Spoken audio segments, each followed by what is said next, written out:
औज़ुबिल्लाहि मिनश्शैतानिर्रजीम बिस्मिल्लाहिर्रहमानिर्रहीम। Dear student, अस्सलाम वालेकुम। हम क्लासिफिकेशन ऑफ लॉ पढ़ रहे हैं और इसमें आज हमारा टॉपिक है सिविल लॉ। ठीक है, सिविल लॉ 8th और लास्ट नंबर का टॉपिक है, लेकिन सिविल लॉ जो है ये इसकी फिर सब काइंड्स भी हैं। ठीक है, इसमें फिर अपने इसके काइंड्स भी हैं। तो सिविल लॉ क्या होता है, सबसे पहले हमारी माइंड में ये आता है। ठीक है, तो आपकी जो बुक में लिखे गए उसमें है the word civil law of their origin to the Romans who describe the law applicable to their own citizens. Roman ये असल में जूरिस्प्रूडेंस में या जो लॉ असल में होता है वो सिविल लॉ होता है, इसके साथ हमारा काम होता है। बाकी जो लॉ है और जो लॉयर है या जो वकील हैं या जो अदालतें हैं उनका जो साइंटिफिक लॉ है, प्रैक्टिकल लॉ है, इन चीज़ों के साथ उसका ताल्लुक़ नहीं है। ठीक है, इसका ताल्लुक जो है वो सिविल लॉ के साथ है। तो सिविल लॉ जो रोमन थे वो ये कहते थे, इसको जस्ट सिविली कहते थे, और वो ये लॉ अपनी सिटीजन्स के लिए बनाते थे और उसको डिस्टिंग्विश करते थे जस्ट जेंटियम से, जो कि वो फॉरेनर के लिए बनाते थे, उन पे एप्लीकेबल करते थे। ठीक है, अच्छा, तो जूरिस्प्रूडेंस में सिविल लॉ का मतलब होता है law of the land and includes military law.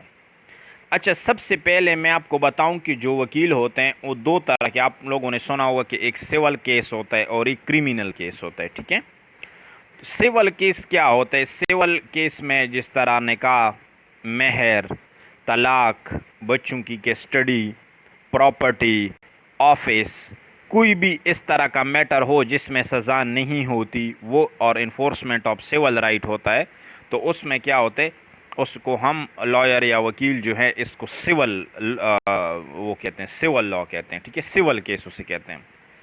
दूसरी साइड पे क्रिमिनल होता है। ठीक है, क्रिमिनल वो है जिसमें पनिशमेंट होती है और बंदे को अदालत आखिर में या पनिश करेगी, जेल भिजवाती है या उसको बरी कर देती है। ठीक है, तो सिविल लॉ में जो है, सिविल लॉ में अगर आप इसकी मज़ीद उसके बारे में जानना चाहते हो तो सिविल लॉ में वकील जो है वो अदालत में दावा फाइल करते हैं, उसके ऊपर दरख्वास्त जवाब दावा आते हैं। ठीक है, इसमें स्टेट का कोई काम नहीं होता, सिर्फ स्टेट इसमें ये असिस्टेंट देती है कि इसमें जो सिविल लॉ में होता है वो उसमें स्टेट की कोर्ट में आप जा सकते हैं और उसको आप इन्फोर्स करवा सकते हैं, दूसरे बंदे को मजबूर कर सकते हैं। ठीक है, लेकिन क्रिमिनल केसेस में स्टेट जो होती है उसका पुलिस डिपार्टमेंट है, उसमें FIR होते हैं, स्टेट इन्वेस्टिगेशन करती है, बंदों को पकड़ के सज़ा देती है, जेल डिपार्टमेंट है। ठीक है, उसमें मुख्तलिफ डिपार्टमेंट है।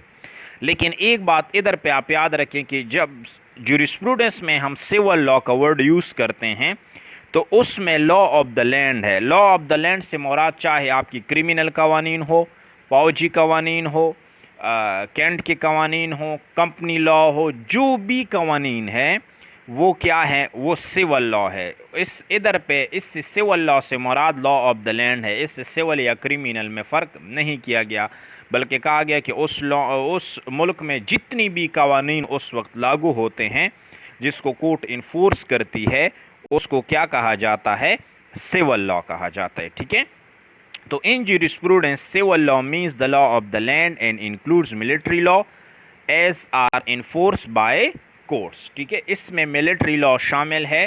तो ये क्या है, जो आपकी अदालत जो इन्फोर्स करती है, जिसको लागू करती हैं, जिसके ऊपर वो फैसले सुनाती हैं, वो तमाम कवानीन चाहे जिसके नेचर के भी हो, जो लॉ ऑफ द लैंड है वो सिविल लॉ में आते हैं। ठीक है, अच्छा, दूसरा है काइंड्स ऑफ सिविल लॉ। अब हम इसके काइंड्स भी पढ़ेंगे। ठीक है, तो सबसे पहले इसके काइंड में है जनरल लॉ और सेकेंड है स्पेशल लॉ। ठीक है, जनरल लॉ या आम कानून क्या होता है? ठीक है, general law consist of the ordinary law of the land. ये ordinary law of the land होता है जो ज़्यादातर केसेस में एप्लीकेबल होता है और थ्रू आउट द स्टेट, अक्सर पूरा जितना भी स्टेट होता है उसमें एप्लीकेबल होता है। ठीक है, it's is applicable through out territory of the state and applicable on all person, और तमाम अशखास जो भी वो स्टेट में रह रहे हो उन पे लागू होते हैं। For example the contract act, Pakistan penal code specific relief act. मिसाल के तौर पर हम इसका मिसाल ये ले सकते हैं कि पाकिस्तान में चाहे एक बंदा जो है कोहाट में कत्ल करे, कराची में कत्ल करे या पेशावर में कत्ल करे, इस्लामाबाद में कत्ल करे, लाहौर में कत्ल करे, जहाँ भी कत्ल करे तो उसको 300 सेक्शन 302 जो है, सेक्शन 302 पीपीसी के अंडर जो है वो सज़ा सुनाई जाती है। ठीक है। दूसरा इसका जो मिसाल मैंने आप लोगों के लिए वो कॉन्ट्रैक्ट एक्ट है। ठीक है। जो कॉन्ट्रैक्ट एक्ट जो है उसमें अगर एक बंदा इधर पे चाहे ज़मीन ख़रीदता है या वो पंजाब में ख़रीदता है, कराची में ख़रीदता है, जहाँ भी ख़रीदता है उसको कॉन्ट्रैक्ट एक्ट उसके ऊपर लागू होता है। कोई गाड़ी फ़रोख्त करता है तो ये पूरे पाकिस्तान में लॉ एप्लीकेबल होगा। इस वजह से ये सिविल लॉ की जो पहली काइन है वो जनरल लॉ है, यानी general law through out of the state territory, पूरे मुल्क में लागू होता है। ठीक है। स्पेशल लॉ, अच्छा इसके बाद दूसरा वो है वो स्पेशल लॉ है। ठीक है। Special law applicable to specific person and in special circumstances. ठीक है। स्पेशल लॉ जो होता है वो कुछ ख़ास हालात के लिए, ख़ास हालात में एप्लीकेबल होता है, लागू होता है, कुछ ख़ास मौक़े पे लागू होता है, और ये भी हो सकता है कि कुछ ख़ास अशख़ास पे लागू हो। ठीक है। जिस तरह आपका इंसदादी दहशतगर्दी का कानून है, एक बंदा अगर आम मर्डर कमिट करता है तो वो क्या होगा, वो पाकिस्तान के जो ताज़ियात पाकिस्तान है, पाकिस्तान पीनल कोड है, जो जनरल लॉ है, उसमें चार्ज होते हैं। लेकिन अगर एक बंदा जो है वो बम ब्लास्ट करता है, सुसाइड अटैक करता है, तो या कोई और इस तरह के मंसूबे में उसका दखल है, तो उसको एंटी टेररिज्म एक्ट के अंदर चार्ज किया जाता है। ठीक है। जो कि स्पेशल दहशतगर्दी के लिए बनाया गया है, और आम हालात में आम मर्डर जो होते हैं, आम कत्ल पे ये कानून लागू नहीं होता। ये सिर्फ उस सूरत में लागू होगा जो कोई बंदा पाकिस्तान में दहशतगर्दी करके किसी बंदे को कत्ल कर देता है। ठीक है। Control of narcotic substances act भी इसकी मिसाल है। ये आम हालात में नहीं होता, लेकिन अगर एक बंदे को मंशियात में पकड़ लिया जाता है तो ये क्या होगा, उसमें होगा। ठीक है। अच्छा, ये आपका स्पेशल लॉ हो गया। ठीक है। फिर kinds of special law, special law की फिर काइंड्स है। ठीक है। इसमें एक है local law, foreign law, conventional law, autonomic law, martial law, administrative law as administered by price courts. ये इंशाल्लाह मैं आपको नेक्स्ट लेक्चर में समझाऊंगा। ठीक है। तो ये इसकी स्पेशल लॉ की काइंड्स है। लेकिन जनरल लॉ जो है, इस तरह हम जो जनरल लॉ है उसमें आपकी जो सीपीसी है, सीआरपीसी है, ये सारे कवानीन जनरल होते हैं।